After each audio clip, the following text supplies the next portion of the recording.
प्यारे बच्चों, मैं आपका शिक्षक आशीष पोरवाल आप सभी के लिए आज बहुत ही धमाकेदार क्वेश्चन की सीरीज होगी। सबसे पहले आप सभी को मेरी तरफ से जय श्री राम। आशा करते हैं आप सभी बढ़िया होंगे। आपका आज का पेपर बढ़िया गया होगा। हालांकि आज का पेपर जो था वो थ्योरिकल फिजिक्स में ज्यादा आए थे, न्यूमेरिकल एक ही आया था। बाकी पेपर बहुत अच्छा था। जो पढ़ने वाले बच्चे थे, जो लेक्चर्स जिन बच्चों ने देखे, तो पेपर बिल्कुल ऐसा था कि जो चीजें हम लेक्चर स्टार्ट करने ही में बताते हैं ना, अगर बच्चा उतने ही सुन के गया है, उतनी चीजें देख के गया है, तो पेपर तो उतने ही में खत्म हो जाता है। इस तरह का पेपर था। जैसे पूछा गया था धारा किससे मापते हैं, तो बच्चों को कल ही हमने बताया, बोल के ही बताया, मीटर द्वारा मापते हैं। उसमें बोला एक व्यक्ति के आंख में निकट दृष्टि दोष है, उसको किस लेंस का उपयोग करना चाहिए, तो बच्चों ने तुरंत जवाब दिया अवतल लेंस का उपयोग करना चाहिए। ओम का नियम, तो जो भी थ्योरी आपको वेरी मोस्ट इंपोर्टेंट बताई गई थी, आप लोगों ने देखा होगा, सारे क्वेश्चन देखने को मिले। और मैंने आपसे फिजिक्स में वादा किया था, तो फिजिक्स में जिन बच्चों ने क्लासेस अच्छे से देखी, उन सभी बच्चों की बहुत ही फिजिक्स में 25/25 ही नंबर आएंगे। और सवाल इस बार थोड़े से फिजिक्स में कम आए थे, थोड़ा सा पैटर्न चेंज हुआ इस बार का। वैसे सवालों की संख्या और अधिक आती तो जिन बच्चों की बहुत अच्छी तैयारी थी उनको और मजा आता, क्योंकि थ्योरी वाले क्वेश्चन जो होशियार बच्चे होते हैं, इंटेलिजेंट बच्चे होते हैं, उनके लिए थ्योरी वाले पोर्शन में उनको कम इंटरेस्ट रहता है। बाकी सभी बच्चों का पेपर अच्छा गया और उम्मीद करते हैं कि आपका मैथ का पेपर भी बहुत अच्छा जाएगा। एक भी क्वेश्चन आपको इधर से उधर देखने को नहीं मिलेगा। बस जैसा कि मैंने आपको बताया, प्यारे बच्चों, बात को ध्यान से और गौर से सुनना।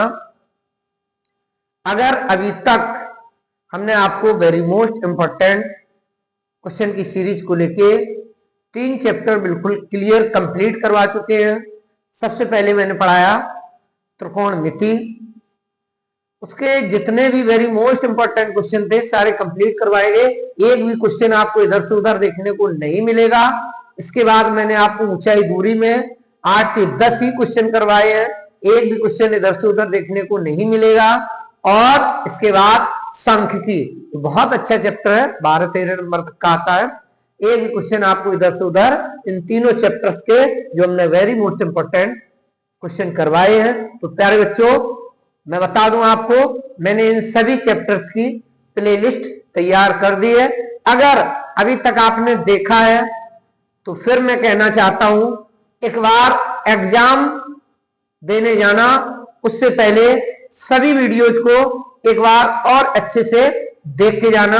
और जिन बच्चों ने अभी तक नहीं देखे हैं, तो मैं कहना चाहूंगा कि सिर्फ देखने से नहीं आएगा। कई एक मेरे बच्चे प्रैक्टिस कर चुके हैं, पहली से क्लास देख चुके हैं, तो उनको एक बार अच्छे से देख के जाना है, बहुत अच्छे से चीजें रिवाइज हो जाएंगी।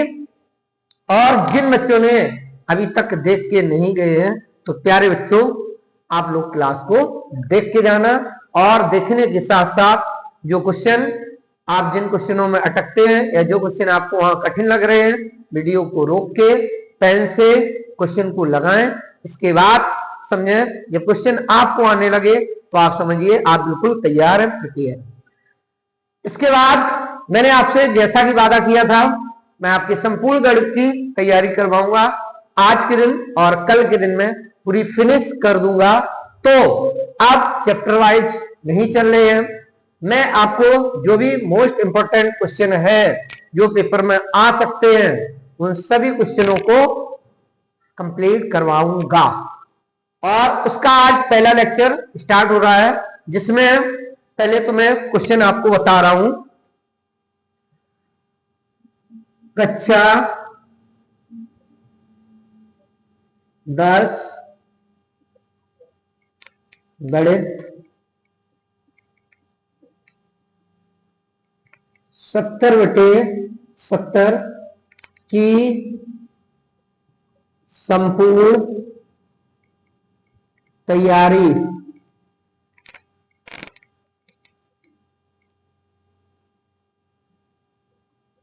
मेरे बच्चों, मैं इंक डाल लेता हूं तो थोड़ी आपकी तैयारी में 4 चांद लग जाएंगे, तो इसलिए मैं डालता हूं इंक।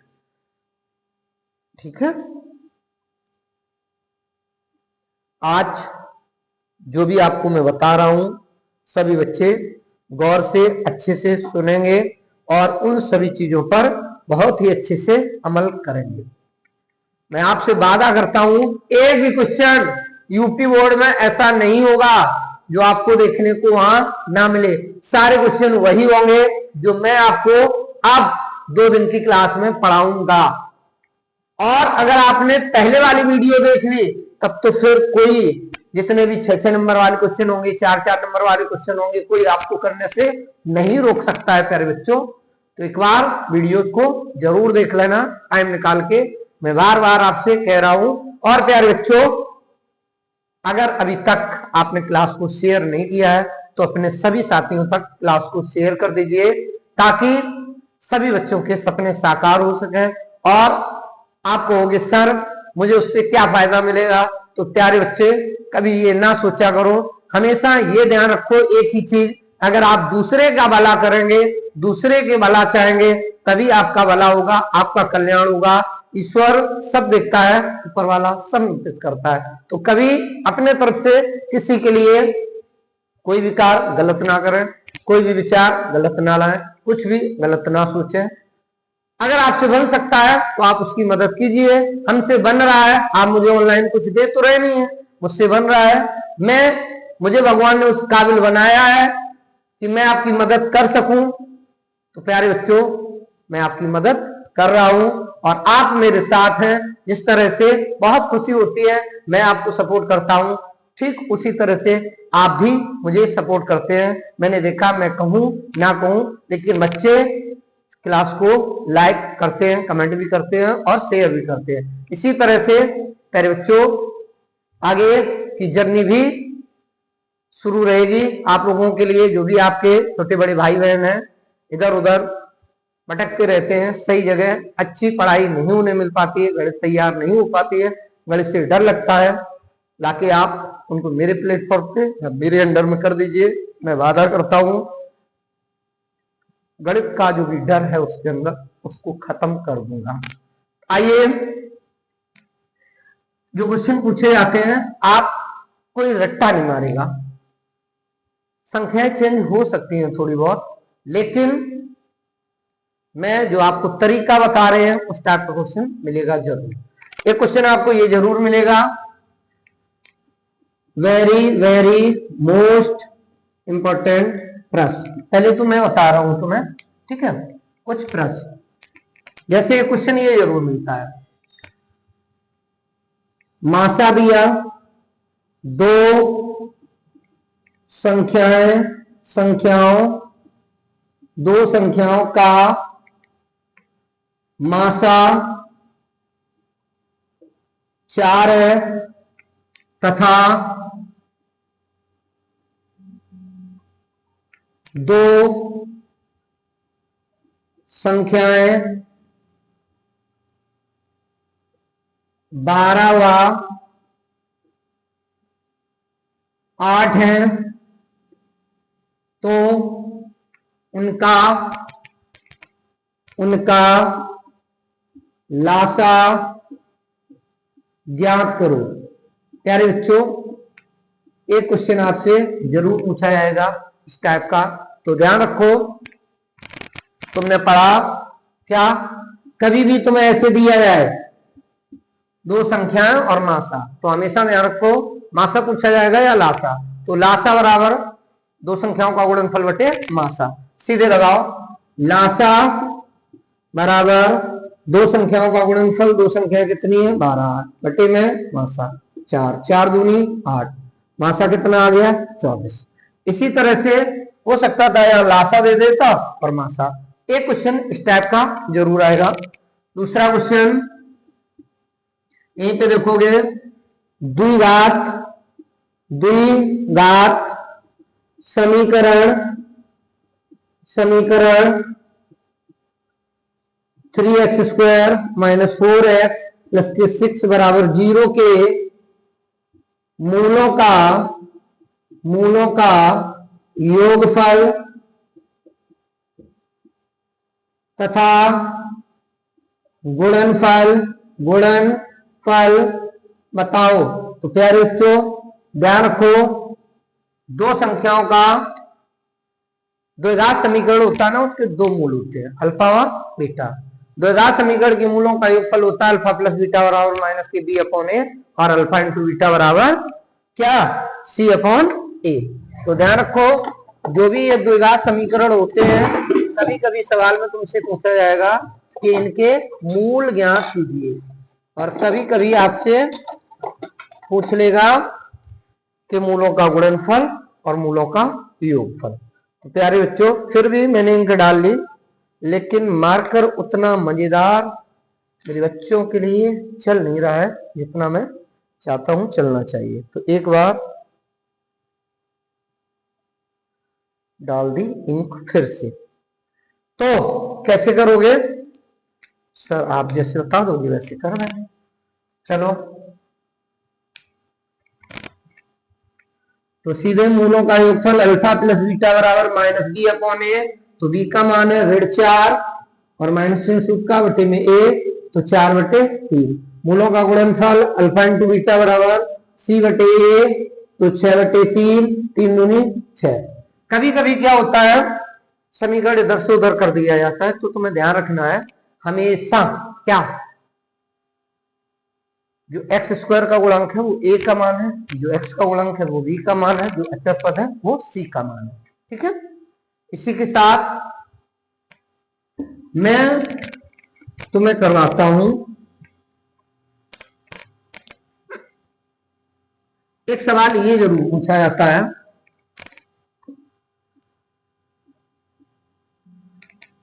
द्विघात समीकरण x² - 4x + 6 = 0 के मूलों की प्रकृति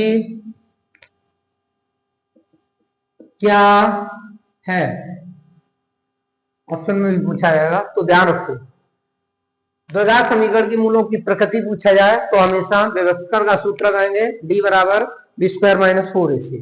कौन सा सूत्र लगाएंगे, d = b² - 4ac। और अगर d का मान 0 आए तो मूल क्या होंगे, मूल बराबर। और अगर d का मान ऋणात्मक आए, क्या है, ऋणात्मक, तो काल्पनिक। और यदि प्यारे बच्चों d का मान धनात्मक आए, धनात्मक यानी कि 0 से बड़ा, तो वास्तविक। एक सवाल इसका जरूर पूछा जाएगा, तो मैं आपको बता दे रहा हूं एक सवाल। और इसी सवाल में कभी कभी विभक्तर पूछ लिया जाता है, तो सीधे ये सूत्र लगाओ, जो d का मान आएगा वही विभक्तर होगा। तो हल x² - 4x + 6 = 0। तो पहले तुलना करवाओ, ax² + bx + c = 0 से तुलना। तो प्यारे बच्चों a बराबर कितना हो गया 1, b बराबर कितना हो गया -4 और c बराबर कितना हो गया 6। मूलों का योगफल, सबसे पहले सूत्र लगाओ, d = b² - 4ac। तो d = b², b का मान कितना है ऋण 4 का वर्ग -4, a का मान 1, c का मान 6। तो d = 4 का वर्ग 16, 6 चौको 24। तो d बराबर घटा दो, कितना बचा 14 में से 6 गई 8, माइनस के 8 आया। अब d का मान ऋण का आया, तो प्यारे बच्चों मूल होंगे कैसे, काल्पनिक। लिख दो, अतः समीकरण के मूल काल्पनिक काल्पनिक होंगे। काल्पनिक नहीं तो होंगे। काल्पनिक को या ये कह सकते हो वास्तविक नहीं होंगे, एक ही बात है। ठीक है, एक सवाल ये पूछा जाएगा आपसे, जरूर जरूर इस टाइप का क्वेश्चन एक पूछा जाना है। ठीक है, मैं फिर से बता रहा हूं,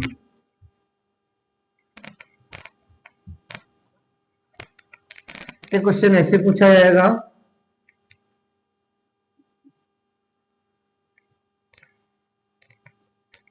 द्विघात समीकरण x square minus 5x plus 6 बराबर 0 के मूलों व गुणांकों में संबंध सत्यापित करना है। सत्यापित करो, तो कैसे करोगे? पहले तो उसके शून्य निकाल लो। शून्य क्या होते हैं? द्विघात समीकरण के जो दो मूल होते हैं वो उसके शून्य होते हैं। X square minus 5x plus 6 बराबर 0। त्रिपदी तोड़ दो, 3 दूनी 6, 3 दो 5, x square 3x minus 2x plus 6 बराबर 0। एक्स कॉमन ले लो, x minus 3 plus minus 2 common ले लो, x minus 3। x minus 3 common ले लिया, x माइनस 2 बराबर 0। एक बार x माइनस 3 बराबर 0 तो x बराबर 3। ठीक है, एक बार x माइनस 2 बराबर 0 तो x बराबर 2। अब हमसे ये दो घात समीकरण के जो मूल आए हैं, यही अल्फा का मान है, ये बीटा का। मूलों तथा गुणांकों में संबंध क्या है? मूलों का योगफल अल्फा प्लस बीटा बराबर तुम्हारे हिसाब से क्या होगा? माइनस के बी अपॉन ए, इनकी 5/8।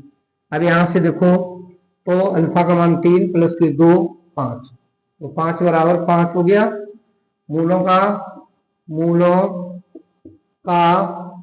गुणनफल अल्फा इंटू बीटा बराबर सी अपॉन ए, तो सी का मान कितना है? 6, तो 6 निकलना चाहिए। अब देखो यहां से निकालो अल्फा का मान 3 गुणे बीटा का मान 2, 6 बराबर 6। यही सत्यापन हो गया। ठीक है, एक सवाल ऐसे भी पूछा जा सकता है। अब मैंने जैसा कि आपसे बताया था, मैं आपको पेपर सॉल्व करवा रहा हूं। ठीक है, तो सबसे पहले आप देखेंगे, मैं लेके आ गया हूं पहला क्वेश्चन। इसके बाद मैं करवाता हूं तुम लोगों को मजेदार तरीके से तैयारी, और कोई भी बच्चा क्लास को मिस नहीं करेगा, इधर से उधर ताका जाकी नहीं करेगा। बस शांति में पेन लेके बैठ के आप क्लास को अच्छे से देखेंगे, और क्लास को अच्छे से देखेंगे तभी अच्छे से सीख पाएंगे। तो पहला क्वेश्चन मैंने आपको बताया, आज मैं आपको करवा रहा हूं प्रैक्टिस सेट, जबरदस्त तरीके से 23 वाला। ठीक है, देखो ये है क्वेश्चन नंबर पहला। क्वेश्चन भी लिखेंगे, किन्हीं दो धनात्मक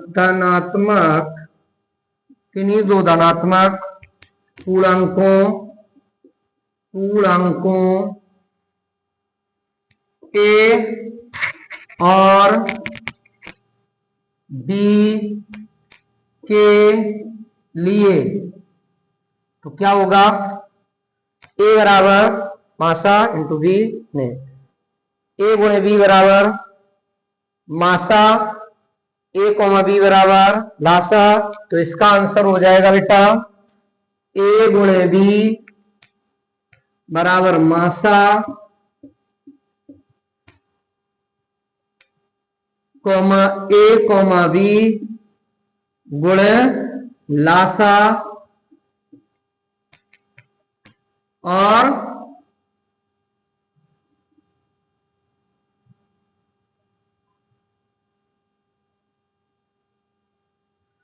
ए गुणे बी बराबर मासा किसका, ए बी का, और गुणे लासा किसका, ए बी का। तो तुमने प्यारे बच्चों पढ़ा ए और बी क्या है, दो संख्याएं, क्या है, दो संख्याएं। तुमने पढ़ा है दो संख्याओं का गुणनफल बराबर होता है, दो संख्याओं का गुणनफल, गुणनफल बराबर होता है मासा गुणे लासा। बस वही आंसर उसी से है। दो संख्याएं कौन है, ए और बी। तो ए गुणे बी बराबर मासा किसका, ए बी का मासा गुणे ए बी का लासा। तो ये वाला ऑप्शन सही हो जाएगा। इसके बाद में एक शून्योत्तर परमेय संख्या एवं एक अपरमेय संख्या का भागफल होता है। ध्यान रखो, हमसे पूछा एक शून्येतर परमेय संख्या एवं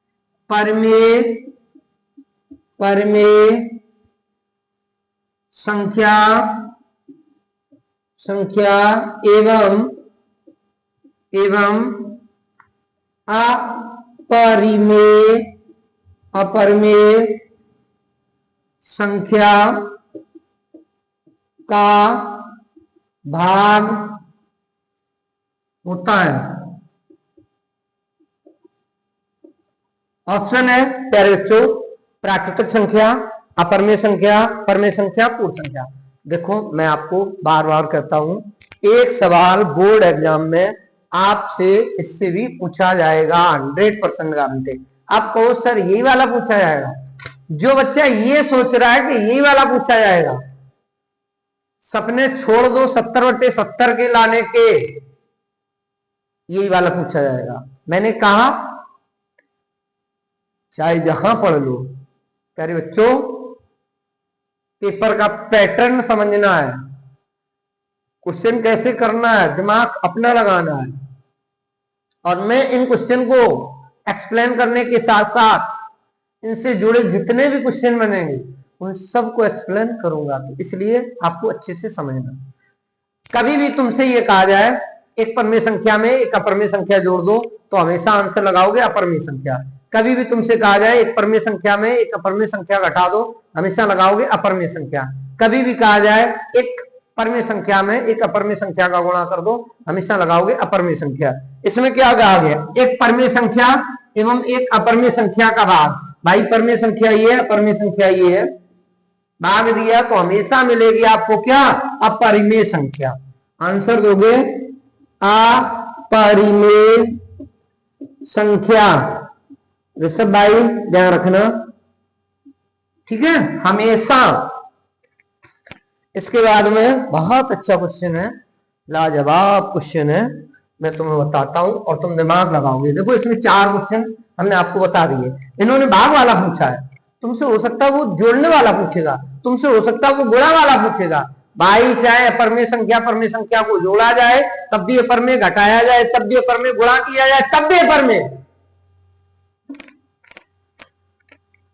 एक बात समझना जो कह रहा हूं, अगर तुमने सोचा मैं रट के गणित में 70/70 ले आ लूंगा, खाक नहीं ला पाओगे। मैं कह रहा हूं, कोई दिला दे मुझे बताना। यदि m बराबर 5 और पूरी साल पढ़ी है ना, वो पढ़ाई काम आएगी। बस ये तो मैं आपको चीजों को रिवाइज करवाने आया हूं, कैसा पैटर्न आएगा वो बताने आया हूं। पूरी साल की पढ़ाई आपकी काम आती है और आएगी। मान होगा, समझे? चलिए इसका मान पूछा गया, बहुत अच्छा क्वेश्चन है भाई मेरे। तुमसे हो सकता है एम की जगह कुछ और पूछ ले, एम और एन की जगह आपकी बार पीक्यू में क्वेश्चन पूछ ले। बस तुम्हें ये वाला दिमाग लगाना है। अगर तुम ये वाला दिमाग लगा गए और पकड़ लिया, मैं कहता हूं ना, तुम्हें 70/70 लाने से कोई माई का लाल पैदा नहीं हुआ है जो रोक पाए। m बराबर 5। और कई एक बच्चे क्या करते हैं, विकल्प रटते हैं। रटते हो, जो मास्टर रटवा रहे हैं वो रटवाते रहे और नंबर दिलवा दें। m स्क्वायर 5 का वर्ग प्लस m प्लस n, तो यहां से निकालो m का मान कितना है 5 प्लस n का मान 7, तो यानी कि m प्लस n का मान कितना निकला पूरा 12। 12 का वर्ग 25 प्लस 144, तो कितना आया 169। 169 बोले तो 13, ऑप्शन लगा देना 13 लिखेगा, सी नंबर ऑप्शन। ठीक है, आ गया वही। देखो, किसी परमेय संख्या के समतुल्य परमेय संख्याएं होती हैं। कोई भी परमेय संख्या हो उसके समतुल्य कितनी परमेय संख्याएं होती हैं, कोई बताएगा? 1 2 3 4 बताओ। 1 2 3 4 मैं क्वेश्चन लिख रहा हूं और बहुत अच्छा क्वेश्चन है।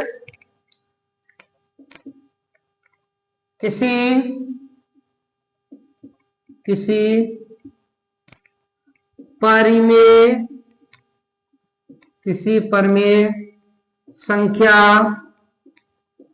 संख्या के समतुल्य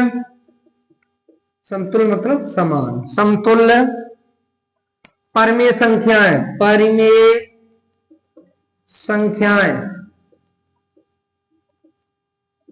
ऑप्शन नहीं लिखेंगे क्योंकि तुम फिर रटोगे। होंगी, मैं वो ऑप्शन बताएंगे जो सही होगा। 1 2 3 अपरिभाषित। देख लो क्वेश्चन। तो प्यारे बच्चों, जैसे हमने कह दिया ये एक परिमेय संख्या है 5/2। अब इसके समतुल्य मुझे बनानी है, तो बताओ 10/4 इसके समतुल्य नहीं है क्या? 15/6 इसके समतुल्य नहीं है क्या? ये सब इसके समतुल्य हैं, तो कितनी होंगी भाई? पहले हमने ऊपर नीचे 2 का गुणा किया, 3 का किया, 4 का किया, 5, तो सब समतुल्य निकलेंगे। तो इसलिए इसका आंसर आएगा क्या? डॉट डॉट डॉट इनफाइनाइट, यानी अपरिभाषित। उत्तर क्या होगा? अपरिभाषित। डी नंबर सही होगा, अपरिभाषित। अपरिभाषित का मतलब जानते हो? अनंत। क्या होता है? अनंत, जो मैंने लिख दिया। चलिए, बहुत अच्छा क्वेश्चन आ गया, एक तुमसे ये जरूर पूछा जाएगा, तो मैं आया हूं एक्सप्लेन करने। देखना कैसे करता हूं, जरूर जरूर जरूर पूछा जाएगा। मैं पहले नोट कर रहा हूं क्वेश्चन को। a1x प्लस की b1y प्लस की c1, पढ़ो कहीं से, टॉप होगा यहीं से, लिख लो, गांठ बांध लो। a2x b2y, बस मन में तुम्हारे छल कपट नहीं होना चाहिए किसी के लिए भी। अगर सर तुम्हारे साथ मेहनत कर रहे हैं तो तुम्हें भी तुम्हारा जो फर्ज है, लाइक शेयर सब्सक्राइब वाला, बिना कहे कर लिया करो, कहीं भी पढ़ो। समीकरण है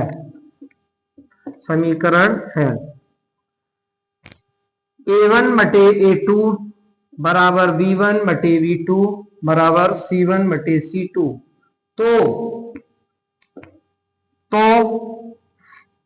हो तो पूछ रहा है, लो ये कंडीशन बता दी है। देखो क्वेश्चन को यहीं रोक दो, मैं तुम्हें रफ्तार में समझाता हूं, ठीक? और एक क्वेश्चन ऐसा पूछा जरूर जाएगा, एक प्रश्न जरूर लिख लो, ना आए तो आशीष पूर्वाल जी अपनी मूंछ कलम कर देंगे, ठीक है? कंडीशन होती है, समीकरण मिलेंगे अगर a1/a2 नॉट इक्वल b1/b2 हो तो अद्वितीय हल होते हैं। क्या होते हैं? अद्वितीय हल, ठीक है? और क्या होते हैं? इनमें रेखाएं कैसी होती हैं? रेखाएं प्रतिच्छेदी होती हैं। कैसी होती? प्रतिच्छेदी। ये भी पूछा जा सकता है कभी कभी, ठीक है। और कैसे हल होते हैं? परिमित या अपरिमित? हल इनके होते हैं परिमित। कैसे होते हैं? परिमित हल, ठीक है। दूसरा, अगर ये है a1 बटे a2 बराबर b1 बटे b2 नॉट इक्वल c1 बटे c2, तो इसका होता है कोई हल नहीं। क्या आएगा? कोई हल नहीं। पूरी साल भी ना पढ़ाओ, अगर एक बार लास्ट में वीडियो देख ली ना, तो कोई नंबर लाने से, पास होने से अगर 0 पे हो तो रोक नहीं सकता है। मैं कह रहा हूं चैलेंज के साथ, कोई हल नहीं। रेखाएं कैसी होंगी? समांतर। कैसी होंगी? रेखाएं समांतर होंगी। समांतर, ऐसे, ठीक। विपरीत भी हो सकती हैं। और परिमित हल। कैसे? परिमित हल।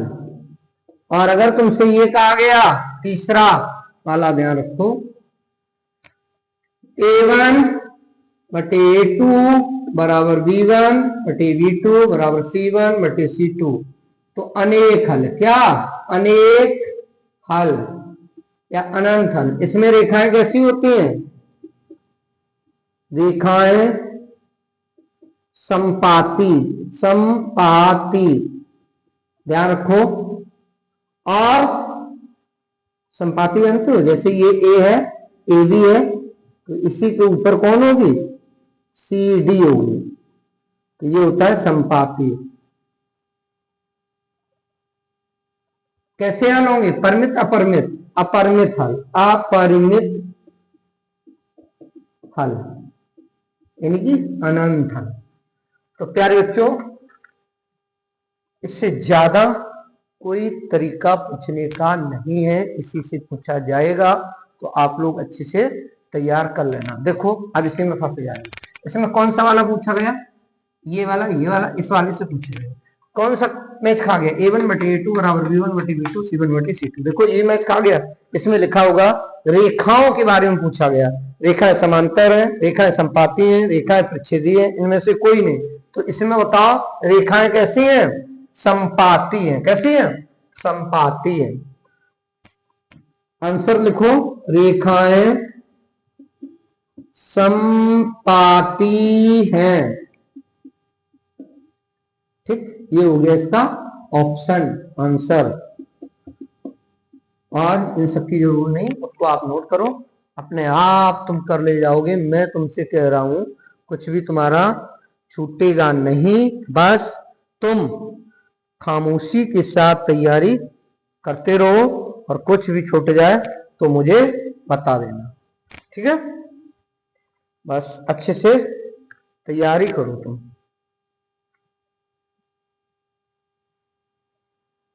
संपाती, संपाती, एक मिनट रुक जाओ थोड़ा सा।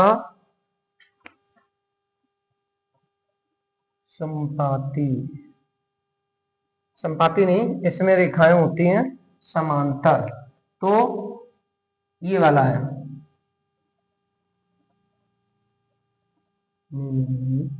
इसमें नॉट इक्वल, ठीक है। इसको उल्टा ध्यान रखो, समांतर होती हैं अगर ये सब बराबर हो। यहाँ पे लिखोगे रेखाएं समांतर। कैसी होती है? समांतर। ये समांतर होती है इसमें, ठीक है। और यहाँ पे रेखाएं लिखोगे संपाती। संपाती, ठीक, संपाती होती हैं। तो ये हो गया आपका। इसके बाद अगला क्वेश्चन करोगे। चलो,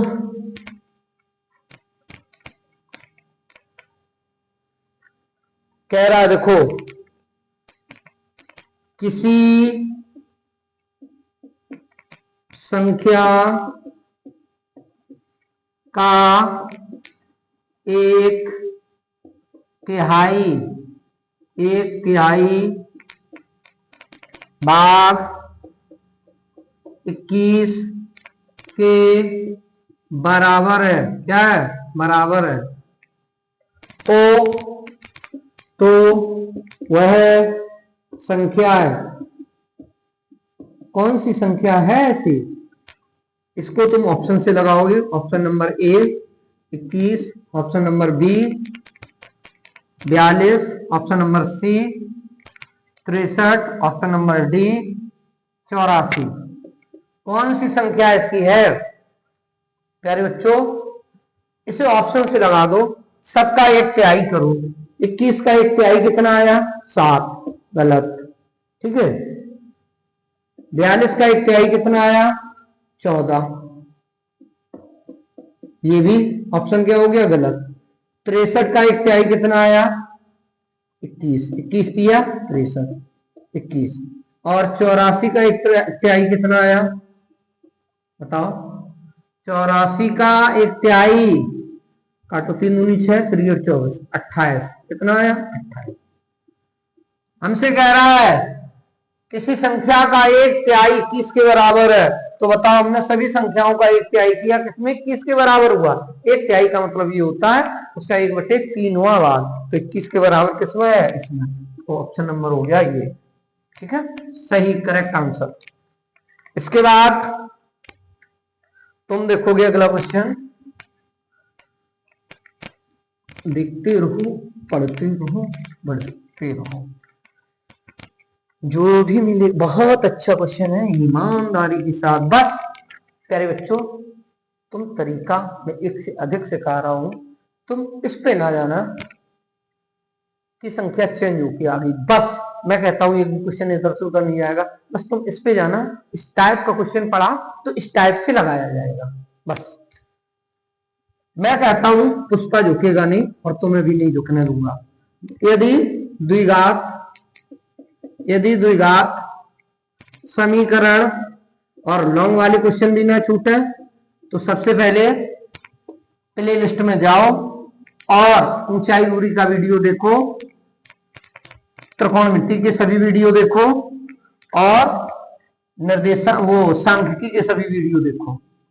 कोई भी क्वेश्चन तुम्हारा लॉन्ग 4 नंबर और 6 नंबर का छूट जाए, बताना, मुझसे उठा देंगे। 0 का एक मूल, बाकी जो पेपर में है वो हम करवाएंगे। -2 हो तो P का मान ज्ञात करो।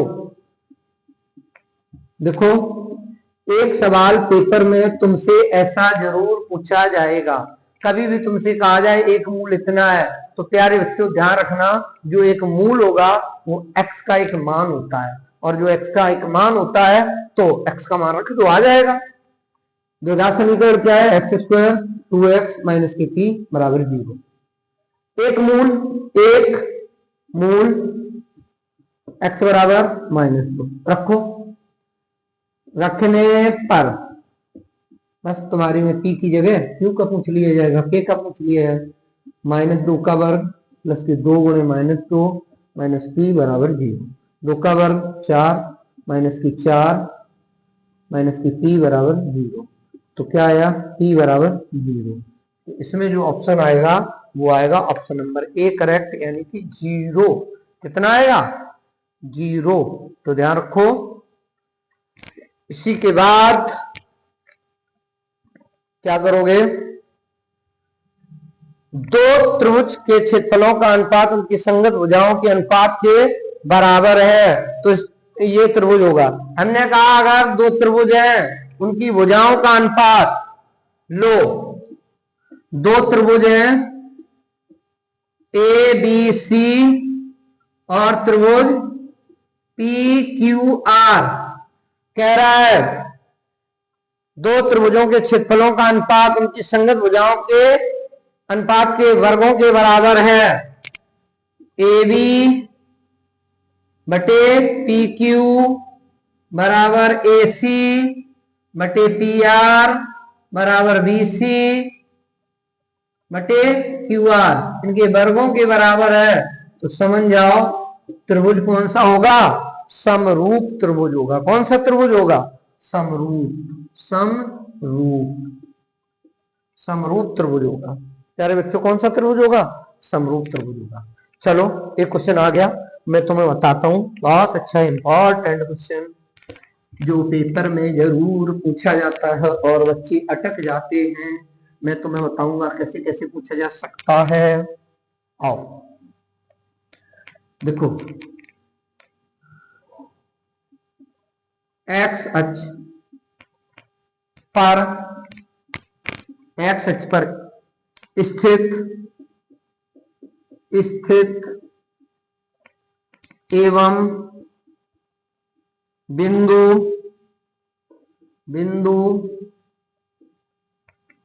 2,5 तथा -2,9 से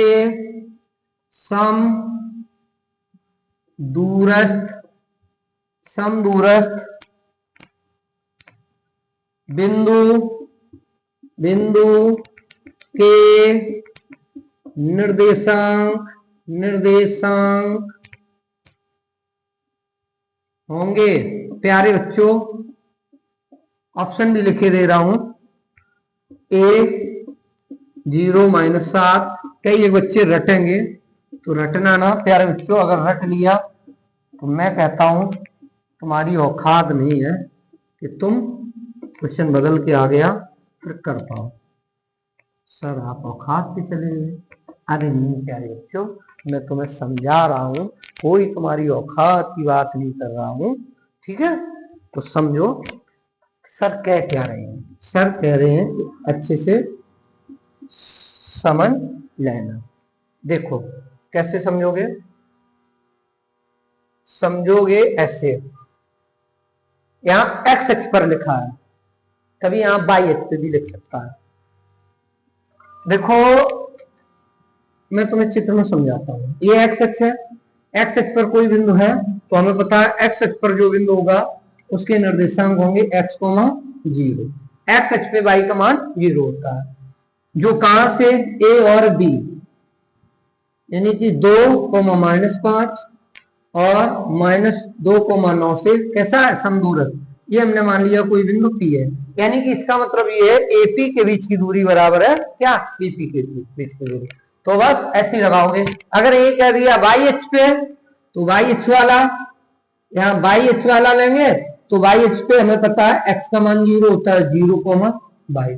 तो मुझे पता चल गया यहाँ पे जो आंसर होगा ये आंसर हो नहीं सकता है, क्योंकि इसमें y का मान 0 होना चाहिए। तो किस किस सवाल में y का मान 0 है, ये हो नहीं सकता है, और ये वाला हो सकता है, ये हो सकता है, ये नहीं हो सकता, ये दो तो गलत हो गए। अब इन दोनों में से कौन सा होगा अभी मैं बता दे रहा हूं, ये y अक्ष की बात कर रहा है। चलो अच्छा, मैं बता इसलिए रहा हूं क्योंकि मुझे पता है तुम्हें रटा होगा ये सवाल, लेकिन मैं तब के लिए बता रहा हूं जब सवाल लगाने को यही सवाल आएगा 4 नंबर का, तो कैसे करोगे। तो ध्यान रखो, उसने कर दिया एक्स अक्ष की जगह वाई अक्ष और संख्याएं चेंज कर दी, तो प्यारे बच्चे कैसे करोगे। बस जो बच्चे इस क्वेश्चन को अरे यह क्या समझने है, यहाँ तो यहाँ कोई तो आंसर है, जो बच्चे रटते हैं वो कर नहीं पाएंगे सवाल को, जो समझते हैं वो कर पाएंगे। तो देखो एपी के बीच की दूरी बराबर बीपी के बीच की दूरी, बस ये लॉजिक लगा दो। ये x1 y1 है, ये x2 y2 है, लगाओ x2 माइनस x1 का होल वर्ग धन y2 माइनस y1 का होल वर्ग बराबर अंडर रूट क्या, x2 माइनस x1 का होल वर्ग धन y2 माइनस y1। देखो ये x1 y1 x2 y2, तो क्या हो गया x2 यहाँ पे कितना है 0 माइनस x1 2 का होल वर्ग धन y2 कितना है 0 प्लस 5 का होल वर्ग बराबर, इधर देखो ये x1 y1 ये x2 y2, यानी कि -2 माइनस एक्स का होल वर्ग, डन। 9 माइनस 0 का होल वर्ग। ठीक है, दोनों पक्षों में वर्ग है, हटा दो। 2 का वर्ग 4, इसका वर्ग 25, ये हो गया 2 का स्क्वायर 4 एक्स स्क्वायर प्लस के 4x और 81, हटा दो। ठीक,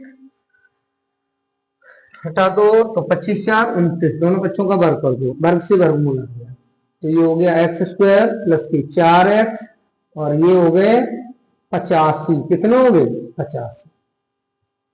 उधर ले चलो, एक्स स्क्वायर प्लस की 4x प्लस की 85 माइनस 29। तो प्यारे बच्चों क्या लगा दो? लगा दो इसे। तो एक्स स्क्वायर प्लस की 4x और बताओ 15 में से 9 गई तो 6 और यहाँ पे कितना बचा? 7। 7 में से 2 गई तो कितना? 5 और वो भी किसके? बताओ, प्लस के, बराबर 0। कुछ गड़बड़ हो गया थोड़ा क्या सर? पता नहीं, इसके गुणनखंड करो, थोड़ा सा गड़बड़ हो गया है लगता, अभी देखता हूं।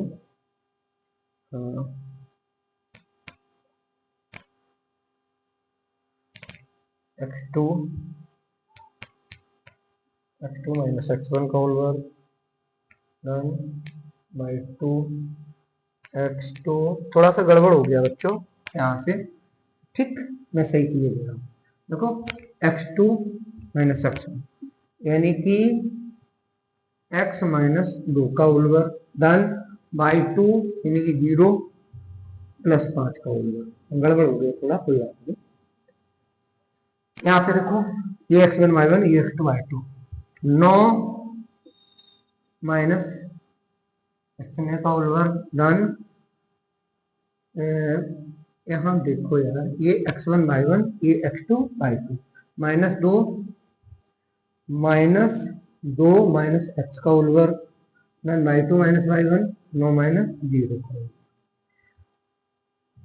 क्या हो गया? ये एक्स स्क्वायर ए वर्ग प्लस की 4 माइनस की 4x प्लस के कितना?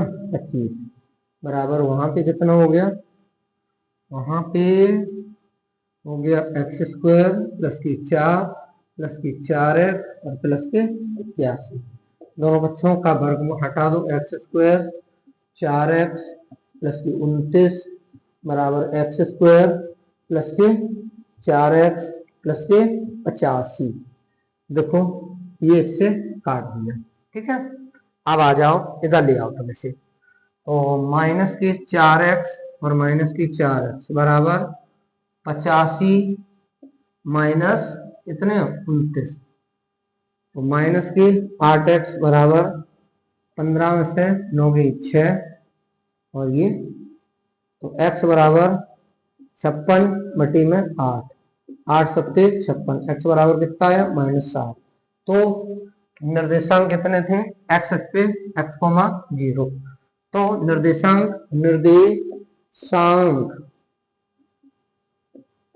-7, 0।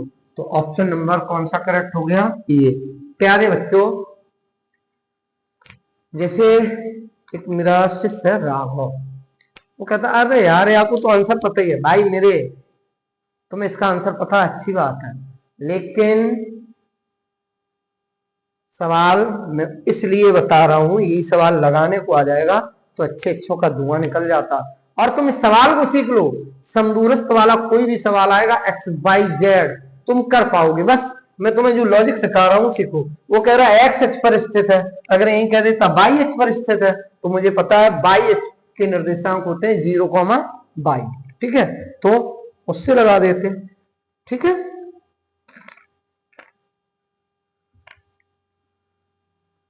मंगल भवन जल्दी करो नोट फटाक से। प्यारे बच्चों, दिल के सच्चे हो, अच्छे हो, बच्चे हो, है ना, जल्दी करो। अगला वाला सवाल कह रहा है, साफ कर दूं, 10 नंबर डेफ एक्सप्लेन। वैसे तो ये सवाल मैं तुम्हें बिल्कुल 5 मिनट में सब कर देता, लेकिन नहीं, वो वाली पढ़ाई नहीं पढ़ानी है, भरोसा रखो सीखोगे। मैं कहता हूं 10 नंबर सवाल है, त्रिभुज ए बी सी एक सम द्विबाहु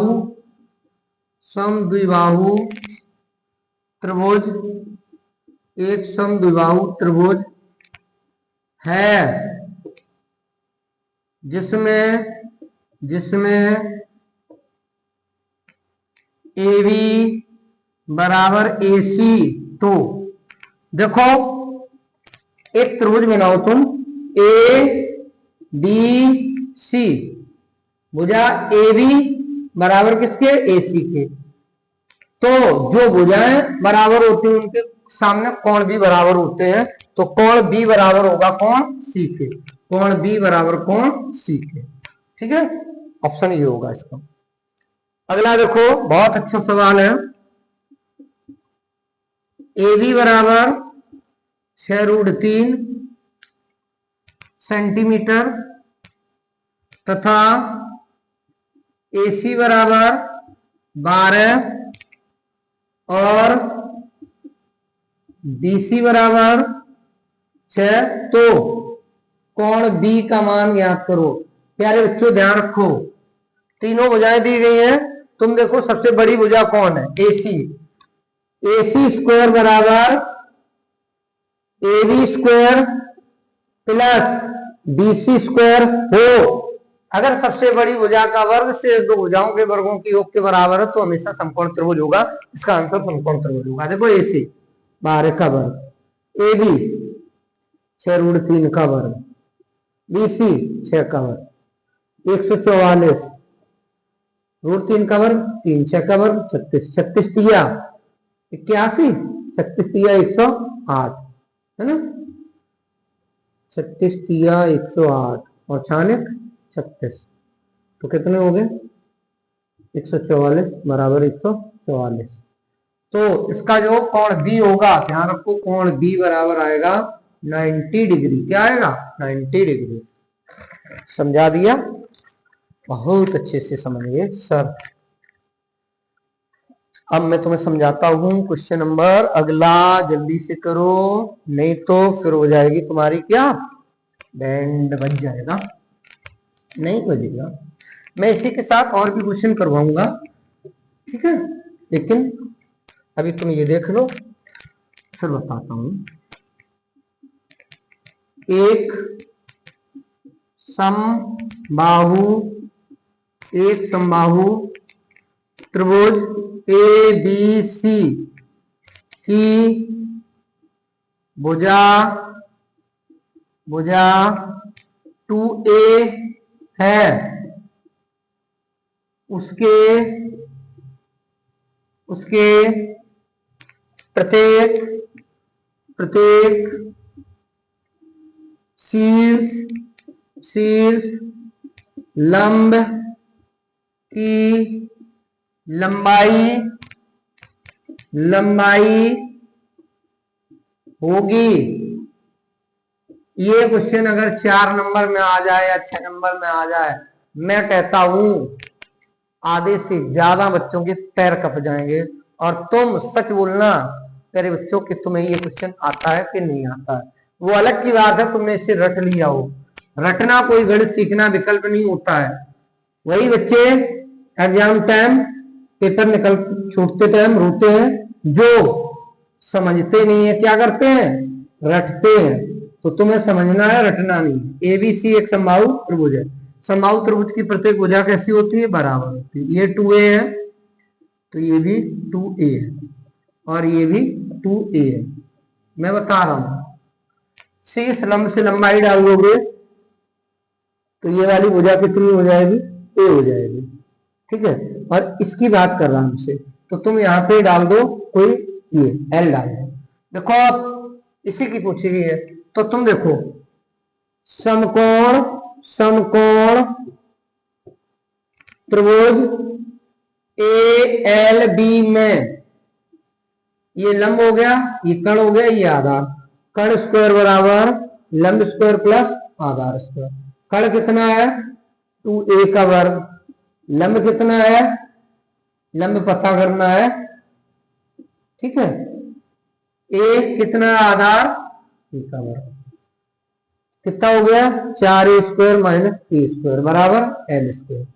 तो कितना आ गया 3a स्क्वायर बराबर l स्क्वायर। तो एल स्क्वायर बराबर कितना हो गया अंडर रूट 3a स्क्वायर। तो एल बराबर क्या हो गया अंडर रूट 3a, ये वाला होगा, यानी कि शीर्ष लंब की लंबाई अंडर रूट 3a होगी, बस रूट 3 इंटू ए, यानी कि जो ये होगा वो बाहर होगा, उसके क्या होगा बाहर होगा।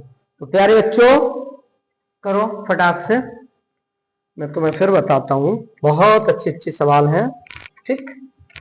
देखो मैं जितना बता रहा हूं तुम उतना कर लेना। मैं कहता हूं एक भी सवाल भाई मेरे इधर से उधर हो जाए बता देना। साइन ए बराबर कॉस ए है, एक साइन और कॉस में तुम्हें पता है बराबर 45 का होता है, एक मन 45 आएगा, लेकिन नहीं रटना नहीं है, लगाना कैसे है ये सीखो। साइन ए बटे कॉस ए बराबर कुछ नहीं तो उधर एक, टेन ए बराबर एक। जो बच्चा मेरे साथ सीखेगा रटेगा नहीं, पेपर के बाद एनालिसिस करेगा मेरे साथ, वही कहेगा सर सारे क्वेश्चन आ गए। ए बराबर है 30, तो 1 प्लस के टेन स्क्वायर ए और बटे में 1 प्लस के कॉट स्क्वायर ए का मान ज्ञात करना है। तो देखो 1 प्लस के टेन स्क्वायर ए और बटे में 1 प्लस के कॉट स्क्वायर ए, तुम्हें पता है ये होता है सेक स्क्वायर ए और ये होता है कॉसिक स्क्वायर ए, ठीक है। अभी मान ना रखो, इसे कर दो 1 बटे साइन स्क्वायर ए, 1 बटे कॉस स्क्वायर ए, और इसे कर दो 1 बटे क्या साइन स्क्वायर ए, तो ऊपर पहुंच गया, ये हो गया तुम्हारा साइन स्क्वायर ए और बटे में कॉस स्क्वायर ए। तो बेटा आ गया टेन स्क्वायर ए, अब टेन स्क्वायर ए आ गया तो टेन स्क्वायर ए का मान रख दो 30 और टेन 30 का मान 1 बटे अंडर रूट 3 का वर्ग, तो आंसर आ गया 1 बटे 3। ऐसे करना सीखोगे कोई तुम्हें पेपर में रोक नहीं पाएगा, ठीक है। रोक ले तो बता देना, मैं उसे रोक दूंगा। आगे देखो बहुत अच्छा सवाल है, ठीक, कई एक बार करवा चुके हैं आज फिर से करवा रहे हैं। बस ऐसे क्वेश्चन आ जाते हैं तो बच्चों को ये लगते हैं यार ये तो आउट ऑफ आ गया, नहीं आउट ऑफ नहीं आ गया है बेटा, तुमने रटा है, तुमने पढ़ा नहीं है, तुमने समझा नहीं है, तुमने कॉन्सेप्ट नहीं लिया, तुमने रट्टा मारा है, इसलिए। वैसे ही एक अच्छा आर्ट का क्वेश्चन है, एक और तुम्हारे में गोला है तो उन्होंने गोले को ले लिया। एक गोले की त्रिज्या, एक गोले की त्रिज्या को दो दुगना दुगना कर दिया जाए, कर दिया जाए तो उसके पृष्ठीय क्षेत्रफल में होने वाली प्रतिशत वृद्धि ज्ञात करो। उसके क्षेत्रफल में कितने प्रतिशत की वृद्धि होगी, तो बताओ कितने प्रतिशत की वृद्धि होगी गोले के क्षेत्रफल में। देखो तो मैं बताता हूं, देखो यदि एक गोले की त्रिज्या को 2 गुना कर दिया जाए तो उसकी पृष्ठीय क्षेत्रफल में, है ना, कितने उसके पृष्ठीय क्षेत्रफल में होने वाली वृद्धि। अच्छा देखो, माना गोले की त्रिज्या आर है, तो चाहे देखो पृष्ठीय क्षेत्रफल पूछा जाए चाहे संपूर्ण पृष्ठीय क्षेत्रफल, तो गोले का पृष्ठीय क्षेत्रफल क्या होता है, गोले का पृष्ठीय क्षेत्रफल क्या हुआ 6πr²। ठीक है, कह रहा है त्रिज्या कितनी कर दी जाए, बोलो, त्रिज्या दोगुनी कर दी जाए यदि आर, ये कैपिटल आर रख लो, कैपिटल आर, ठीक है, चाहे ऐसी रहने दो, यदि त्रिज्या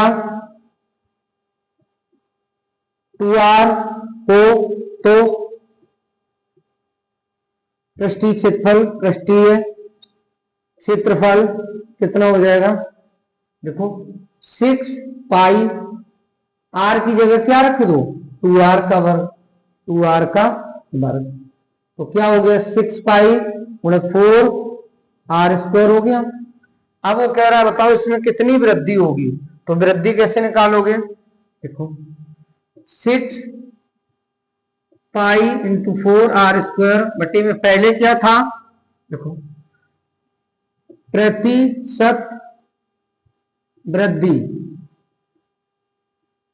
यानी कि सीपी नीचे रहेगा जो पहले वाला है, तो ये ऊपर 6πr² और बटे में जो अभी आया कितना है 6π×4r² और इंटू में 100% कर दो, क्या कर दो, क्योंकि परसेंटेज हमेशा 100 पे निकाला है, तो 6π से 6πr² से हाफ, तो कितना आया 400% की वृद्धि होगी। बताओ कितने बच्चे थे, सच्चाई से बताना जो इस क्वेश्चन को कर पाते, मेरे प्यारे बच्चों सच बोलना, कर पाते क्या नहीं,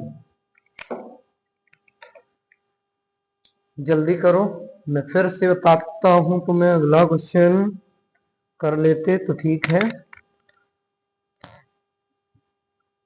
अच्छी बात है, और नहीं तो अगर ऐसा कोई क्वेश्चन आ जाए तो ध्यान रखिए प्यारे बच्चों ऐसे किया जाएगा, ठीक है, डाल दी इंक, इंक की होती है क्या खपत। चलो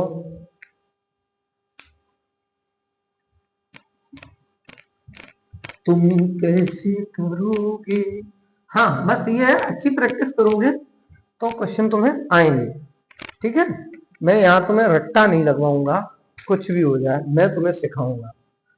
क्वेश्चन नंबर 17 वाला है, क्वेश्चन नंबर 16 है, दो वृत्तों के व्यासों का अनुपात कितना है 4:9 है, वृत्तों की परिधियों का अनुपात ज्ञात करो।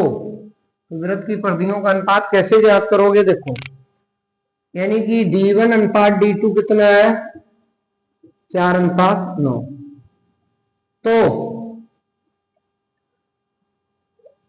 त्रिज्याओं का अनुपात क्या होगा R1/R2 बराबर क्या हो जाएगा बताओ 4/2 9/2, यानी कि सीधे कर दो 8/9, ये हो जाएगा। हमसे पूछ रहा है परिधियों का अनुपात, परिधियों का अनुपात कितना हो जाएगा, अगर मैं इसे काटना चाहूं तो भी तो वही हो जाएगा, क्या दिक्कत है, इससे ये काट दो 4/9 है ना, पहली चौथी का दूसरी इसका 18, कुल मिला के वही आएगा। ठीक, तो 4/9 ही आएगा। ठीक है, पर्दियों का अनुपात पूछा गया है, तो पर्दियां क्या होती हैं? पहले वृत्त की परिधि 2πr1/2πr2, ये काट दो, r1/r2 आया, यानी कि ध्यान रखो 4/9 यानी कि 4:9। कभी भी याद रखो त्रिज्याओं का अनुपात दिया जाए, व्यासों का अनुपात दिया जाए, पर्दियों का पूछा जाए, हमेशा वही आएगा। क्षेत्रफलों को पूछा जाए तो भर कर दिया करो। ठीक है, इसके बाद में मैं तुम्हें जल्दी से बताता हूं क्वेश्चन नंबर 17, जल्दी करो। 17 में क्या है? माद पूछा गया है, समांतर माद, सब लोग जानते हो, अच्छे से कर लोगे, है ना। समांतर माद का सूत्र क्या होता है? समांतर माद सिग्मा fx बटे सिग्मा f, जरूर एक आएगा पेपर में, ध्यान रखिएगा। ठीक, इसके बाद में 18 नंबर में क्या है? माद है बेटा 24.1, बहुलक है, बहुलक बराबर है 28, पूछा गया है उसका माध्यक। तो ध्यान रखो माध्यक पूछा गया, माध्यक का मतलब होता है माध्यका, और माध्य का मतलब होता है समांतर माध्य। तो प्यारे बच्चों एक सूत्र होता है, ध्यान रखना, बहुलक बराबर 3 गुणे माध्यका माइनस 2 गुणे समांतर माध्य। क्या होता है? समांतर माध्य। इस सूत्र को याद रखो, एक सवाल ऐसा जरूर मिलेगा, तुरंत कर पाओगे। मैं लगाता हूं, बहुलक कितना है? 28 बराबर 3 गुणे माध्यक पता नहीं, माइनस 2 गुणे समांतर माध्य 24.1, तो 28 वो कितना हो गया? 2 एकम 2, 2 चौको 8, 2 दूनी 4, 48.2 बराबर 3 गुणे माध्यक। जोड़ दो, कैसे जोड़ पाओगे? 8 8 8 16 की 6, 8 लगी 1, 4 और 2 6, 1 7, 76.2 और बटी में 3 बराबर माध्यक। इसे काट दो, कितना आया? 3 दूनी 6, 3 5 15 और 3 चौको 12, 25.4 आंसर आएगा माध्यक का। ठीक है, तो एक क्वेश्चन ऐसा जरूर पूछा जाएगा। इसी के बाद बंटन का बहुलक पूछा गया है, तो बंटन का बहुलक मैं बताए दे रहा हूं, इसमें कितना होगा? सबसे ज्यादा देखो माध्यिका किसकी है? 20 से 30 की, तो बंटन का बहुलक होगा 20 से 30। ठीक है, इसके बाद में यही सूत्र पूछा गया है। ठीक, 20 नंबर में क्या? बहुलक बराबर 3 गुणे माध्यिका माइनस 2 गुणे समांतर माध्य। तो प्यारे बच्चों ये रहे आपके क्वेश्चन। मैं अभी और भी कुछ क्वेश्चन आपको करवा रहा हूं, डटे रहिए। ठीक, इसके बाद आगे बढ़ोगे जब मैं क्वेश्चन करवा दूंगा, नहीं तो यहीं डटे रहोगे। बहुत अच्छे अच्छे सवाल हैं, कहीं भटकना नहीं है, यहीं डट के काम करना है। बताओ तो मैं करवाता हूं, तो मैं करवाऊं। देखो 4 नंबर में कितना अच्छा सवाल दे दिया है, मरा टूटा बिल्कुल।